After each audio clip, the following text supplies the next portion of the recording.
After years of living in this small neighborhood called New Chelsea, there's one thing neighbors have gotten used to. Smells horrible. She never traced where the smell was coming from. In the industrial area just a few blocks away, workers can smell it too. Like rotting disgustingness. I mean, it's just awful. Both say it's been there for years. Those in the industrial area figured it came from Dino's Meats, a wild game processing facility.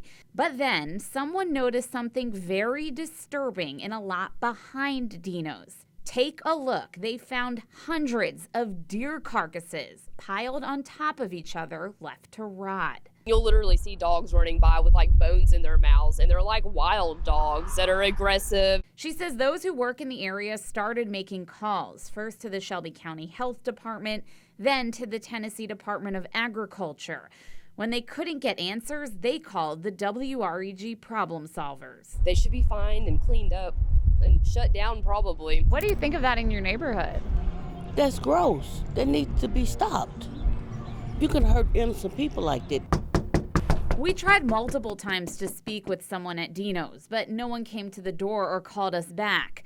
A company called A-Corp, based in Missouri, owns Dino's, but the owner told us he didn't know anything about the carcasses. The WREG problem solvers found Dino's Meats is licensed through the Tennessee Department of Agriculture. In a routine December inspection, the state found multiple critical and repeat violations, including unsanitary conditions inside and outside the facility. Still, they gave Dino's a passing grade. They also wrote, carcass remains were bagged and placed in the dumpster. The inspector noted he also saw people hauling trash outside and loading hides into the bed of a pickup. It's unclear whether carcasses were already being dumped in the lot we saw about 100 feet away. We sent the state photos of what we found less than 3 months after their inspection and asked if that broke the law.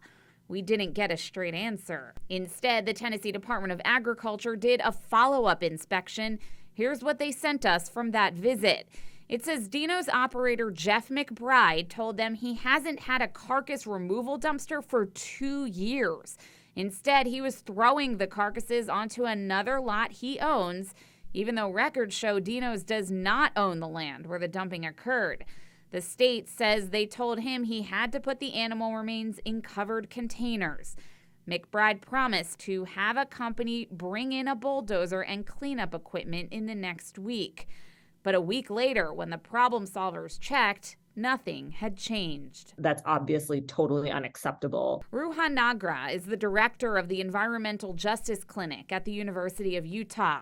She works on cases around the country where pollution threatens people's health, usually in marginalized communities like New Chelsea. In this situation where you have a predominantly Black community next to this site where deer carcasses are being disposed, it's in many ways a classic environmental justice issue. The dumping of animal carcasses raises several public health concerns. She says, first off, the smell affects quality of life.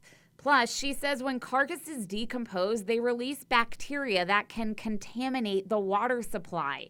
She also says carcasses can spread diseases like salmonella and chronic wasting disease. It's a neurodegenerative disease that basically causes brain tissue to break down. And so animals' brains become sort of sponge-like and filled with holes. So far, there's no evidence that chronic wasting disease can spread to humans, but some scientists have pointed out that, that could change. This is an issue for the whole city. Frank Johnson is also an environmental justice advocate and the executive director of the Depot Communities United. He's frustrated about harmful impacts of the old defense depot in South Memphis. He says more people need to know about the risks. We've been trying to really get a knowledge campaign out here to let people know that, hey, what you're smelling, what you're dealing with is not what you think it is. When Dino's didn't clean up the carcasses, the Tennessee Department of Agriculture told us there was nothing else they could do. They referred us to multiple other state agencies and the city of Memphis, who also said this was not in the city's jurisdiction. Is this something that local and state authorities should be doing something about? Yeah, I think it's really disturbing that local agencies have not immediately acted on this. We went back to Memphis officials asking again if they can investigate the issue. That's when they sent new information saying code enforcement had cited dinos for dumping and given them a date in environmental court. 4 days later, we found the lot looking like this. Fresh dirt and no carcasses in sight. People in the area tell us they think dinos buried the carcasses rather than having them removed, which would still present a health hazard. Well, in environmental court this morning, the operator of dinos, Jeff McBride, told a judge he did in fact have them removed. The city is now asking for proof. Solving problems in North Memphis, Stacey Jacobson, WREG, News Channel 3.